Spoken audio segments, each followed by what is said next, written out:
Hey boyos. Just a daily check-in with John V. Probably heading to the food bank later tonight, get some free food. That'll be nice. Only will cost me like $10 for gas money, right? Got another blood work appointment lined up for next month. I've got two appointments later this month and one next month already. So I should be able to get some additional funding through the welfare office for my medical appointments, right? I should have been getting that this whole time, but it doesn't matter. Like, I was thinking I'd just do it on my own, but I might as well take the funding if it's there for me, right? Um, yeah, next week, next Thursday is another draft event at the local game store. I'm confident I can go to that and place well, top three, probably first place, maybe second, maybe third, but most likely first place. I'm just that great, right? And I'm hoping there's a better turnout. I'm hoping there's like 20 people, and obviously if there's like 20 people, I'll end up getting like 10 or 11 packs of cards for first place if I get first place, right? And that's like $100 worth of value. I'll do that all day. Fuck, I'll do that every day if it means getting 100 dollars worth of packs for $36, right? Plus the cards I played with. Like, I'll do that every day, all day. But that's one thing I want to go to the city for, is because the local game stores, there's a few of them, right? And I can probably go to all of them and draft if I had the funding, right? Because, you know, and they generally will draft every week because they have so many people turn out, right? Because I went to an event there in the city years ago, back probably like 7, 8 years ago, 9 years ago, 7 or 8 years ago, and there was over 20 people turned out for the event. And obviously, the more people there are, the harder it is to get a placing. But I still did get second place, and I won like 9 packs of cards for second place, right? First place was like 12 packs, and I was like, oh, this is awesome. 9 packs of cards, and it only cost me like $20 or $25 to enter at that time because back then card packs were only worth like $6 or something like that. But they've changed the packs to include more rares, the possibility of more rares. So card packs are like almost $10 now, which is fucking nuts. But I'm still all for it because you're still getting your value. And Wizards of the Coast, which is the company that made Magic, they have done extremely well with keeping card pack prices low. Very well. Because when I first started back in grade like 9 or 10, back when I was like 16, almost 25 years ago, a card pack was $4.50. And up until just a few months ago, when they changed the card packs to be more expensive because they have more rares, the card packs were only like $6. So in a 25-year period, only increasing the cost of the packs by like $1.50 is pretty impressive, right? That's pretty impressive because inflation, like just inflation alone, they should have went from like $4.50 to like $12 a pack. Because back when they were $4.50 a pack, minimum wage was like $6 an hour or $7 an hour, something really low like that, right? So with inflation, with minimum wage being like $15 an hour now, you would assume that a card pack would be like $12. And once they upgraded it to have more rares, it would have been like 16, $17, right? And that's not the case. So the company's done really well with keeping card prices low. So that's pretty impressive. Good on them. People will slam the company, and I've had people on the MISC, they slam the company for Magic, right? And it doesn't make sense to me. Like, saying that it's funding some bullshit thing that's anti whatever, but I don't care. Eh, the game is awesome, and I got to do something, right? It doesn't matter what I'm doing with my money.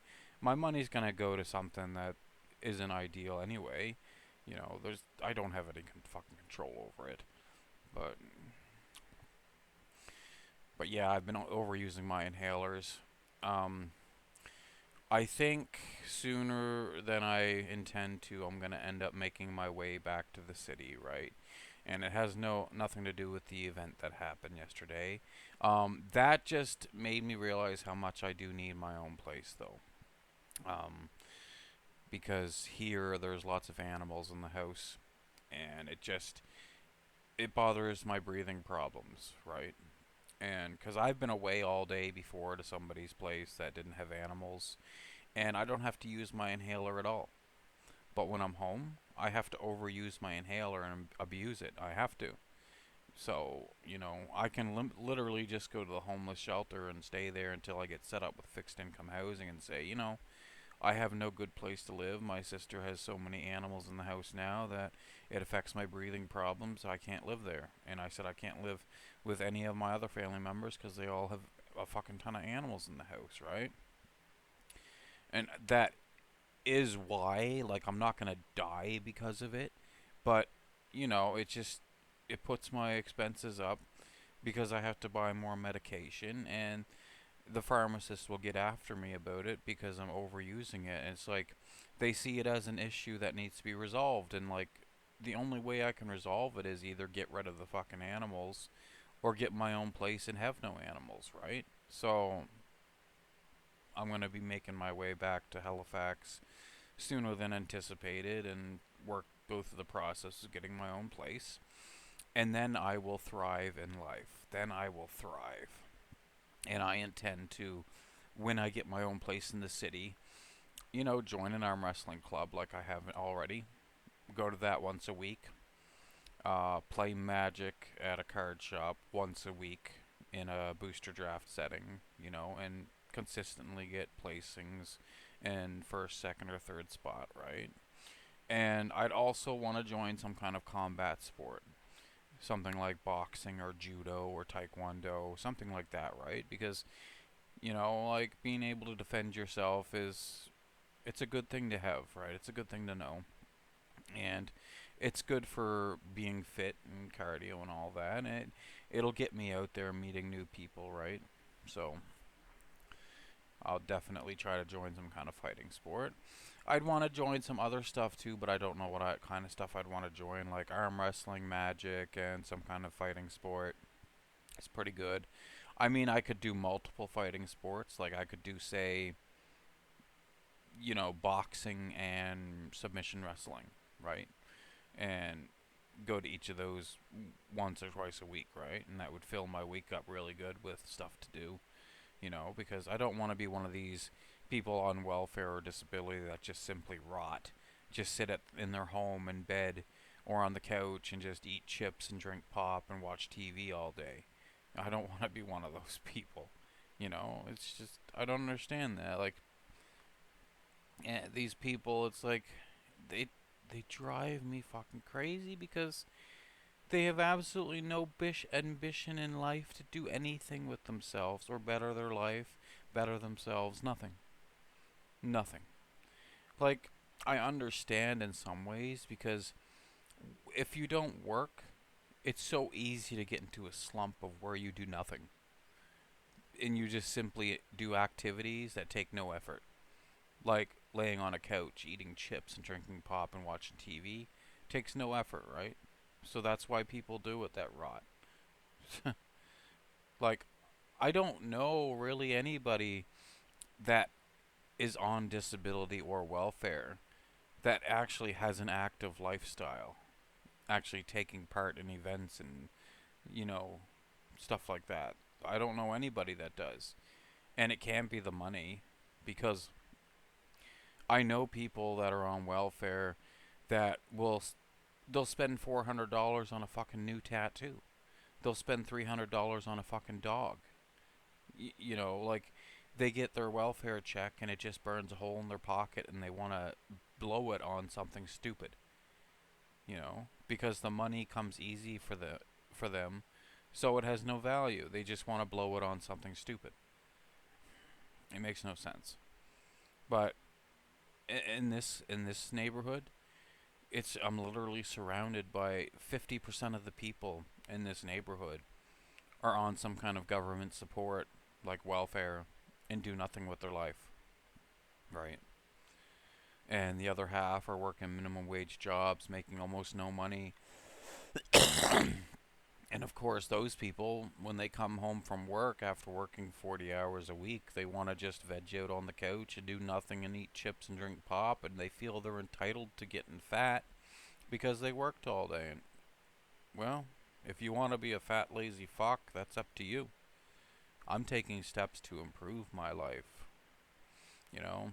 And as a 40-year-old man, I've learned you can't impress everyone. You can't. You can't please everyone. You can't. Because when I was in really good shape and ripped and really good looking, I would have people trying to bring me down, you know? They would get jealous because, I had perceived traits and qualities that were better than theirs that seemingly to them came easy, like strength training. Because I would downplay strength training and emphasize how little I had to strength train to stay in shape and stuff. And people would get jealous. They would get jealous and want me to be lazy and fat like them. Because most people assume that to be in amazing shape, you have to be training multiple hours every day. And that's not the case. Like multiple hours a week, yeah. A day, no. And people get jealous, and people will try to turn you into another version of themselves. If they are a fat, lazy, ugly fuck, that is what they will want you to be. And now that I'm quite unattractive and really fat, I have people that will bring me down for it and tell me how bad looking I am and how fat I am and stuff like that. So it doesn't matter what I do. I can't please everyone. There's always somebody that's going to have a problem with me and my lifestyle, what I do. So, what my takeaway from it is please myself, do what I want to do, and fuck everybody else. Limit contact with other people, Um, if a person wants to know me on a really personal level and spend a lot of time with me, they have to earn it. And that's the way it's going to be once I get my own place. I'm going to have a very high standard of who I associate with and keep as a close friend, right? And going arm wrestling, going to Magic and playing drafts, like, it's fine, socialize with people there, but when you leave the competition or the practice, whatever it is, leave those people there. Let them do what they want, you do what you want, you know? Um, when I was younger, I was really concerned with making friends, making new friends with people, and it was a different time for me then because I was so much younger, right? But I found as I've gotten older, I'm more selective with who I associate with on a personal level, right? And you kind of have to be. You kind of have to be. Because other people bring me down. And like I said, it doesn't matter what I do, what I look like, someone's going to have a problem with it. Someone's going to have a problem with me and what I do. And I think associating with people that are like me would be the best bet, right? Would be the best bet. But, you know, people that are really ugly, once I get back in really good shape and look a lot better, I'm not going to associate with people that are really ugly unless I have to. And obviously, if you arm wrestle or play Magic, if you have a similar interest, that's when you see Chads and Sub 5s mingle. Because they have a common interest that they're, you know, sharing. But on a personal level, people I don't have a common interest with, I'm not going to associate with ugly people. Why would I? I know ugly people in my life that are quite a bit older than me, and I don't associate with them because in the past, years and years ago, like if I went to visit somebody and I had a friend, and he would be like, "Why are you going to visit them? They're ugly." He's like, "You're not ugly, so why are you going to visit them?" And I was like, "I don't know." You know, because having friends was a big deal to me back then. It's not a big deal to me now, right? And it's not going to be either when I get my own place in Halifax. I'm going to have a very loner lifestyle and just be working on improving myself and enjoying myself and being healthy and smoking. But yeah, I think my long-term plans are pretty good. They're real. They're very realistic. That's very important to have when you have goals. Is they have to be realistic. Everybody wants to be a millionaire, but nobody wants to do what it takes to be a millionaire. They think that they're accidentally going to become a millionaire, and that's not the case. Like 3% of millionaires, they're kind of accidentally made, but the other like 97%, they they do it themselves. They work 80, 100, 120 hours a week to get you know, millions of dollars. And I don't want to do that. Not many people do. Because when you tell people, you know, are you willing to work 100 hours a week every week for 20 years to become a millionaire? They'll say no. Fuck no. They don't even want to work their 40-hour a week job. They don't even want to do that. A lot of those people, they have 32-hour a week jobs and they think that's tough. So, you know, but around here, everybody's a fucking loser. Pretty much everybody's a fucking loser. They don't have any money. They have no goals and ambitions. Like, they're doing well that they can get up and go to work, do their 40 hours a week, and that's the extent of their abilities. They're no good for anything else. They don't achieve anything else. Well, to each their own. Once I go back to Halifax, get my own place, people I know around here will see me very little. Once a year, probably. Once a year. I mean, I'd have so much free time, spare time on my hands. I could do whatever I wanted and come back every month.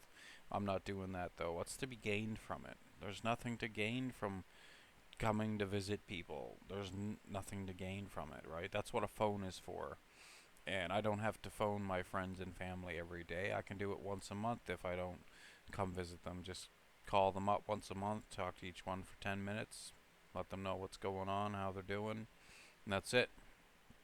But, you know, my priorities have really changed in recent years because I used to be, I cared so much about having friends, I cared so much about my friends. And in recent years, my friends that I had, they proved that they weren't real friends. When the going got tough, they were gone. They were fair weather friends. They were friends with me when it was convenient for them or if they needed me for something.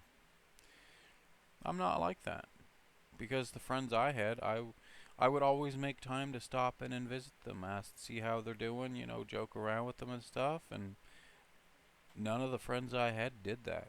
None of them. It's kind of sad, really, like, and it's so glaringly obvious to them that they're not a real friend to me, and they didn't seem to care. But a lot of these people that I thought were my friends, they don't really have any friends anyway. So, you know, everybody knows what they're like and who they are, and they just don't want to associate with them because they know that they're you know, a fair weather friend to people. So it's fine. But yeah, I had a good training session last night. Chest, shoulders, and triceps. Not a particularly long session. It was about 45 minutes, but I put in some intensity techniques like cluster sets, basically, where I would do my set almost to the point of exhaustion, almost to the point of failure. Rack the weight, wait 20 seconds, bang out as many reps as I could again. Rack the weight, wait 20 seconds, do it again. Rack the weight, do it again. And I did that for 4 of my sets out of my 13 sets.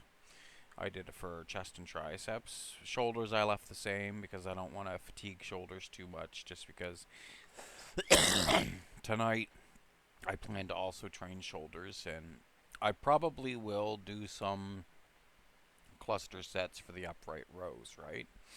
Because it won't work for chin ups because my reps are so low on chin ups that I'd literally do 6 reps, rest 20 seconds, and I might be able to do another rep.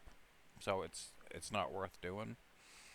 But with the upright rows, I can bang out, say, 10 reps, rest 20 seconds, bang out another 4 reps, rest, bang out another 3, rest, bang out another 2, right? So it's sufficient number of reps, right?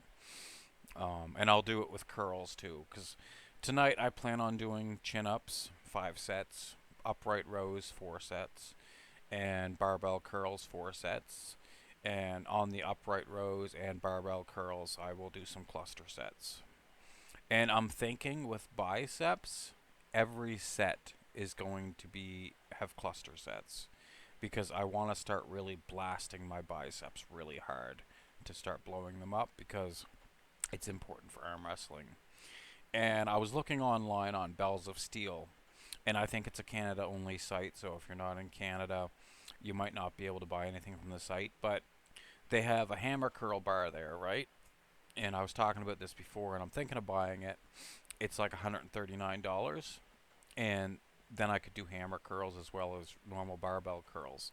Because hammer curls are very important for arm wrestling. Very, very important. Um, and it's important too if you want to develop, your arms to their full capability, because barbell curls alone are not enough to develop your biceps and forearms. You got to have hammer curls too, and preferably some kind of reverse curl. But the reverse curls I'm not worried about right now. It's the hammer curls, but I could literally hop on the site today and order that specialty bar for under $50. I might, because the sooner I get it, the sooner I can start blasting out hammer curls, and that would be so fucking sweet. Um, but we will see. 22-minute video. We'll go a bit longer though. I know some of you boyos, you like hearing me talk and watching my videos, so gotta keep you entertained. I know some of you don't give two flying fucks about what I'm talking about or how many videos I make, but some of you do, and I appreciate it. It doesn't matter who you are on the internet. If you engage with other people online, you will establish a following. You will have people interested in you that want to know more about you, that take an active interest in you, right? It doesn't matter who you are. As long as you're, if you're socializing with other people online, you will have a cult following, for sure. Because all my videos get at least some views. And I noticed like my chin up videos, for some reason, get a lot of views. I had one there last week. It blew up to over 2,000 views. I have 2 chin up videos with each one has over 2,000 views, and that's fucking nuts for, you know, a small YouTuber, right? I'm just thinking, how many views am I gonna get when I'm absolutely fucking ripped to the core, ripped to the bone, right? It won't surprise me if I have videos blow the fuck up to, 5, 10,000 views. And that'll be amazing, right? That'll be fucking amazing.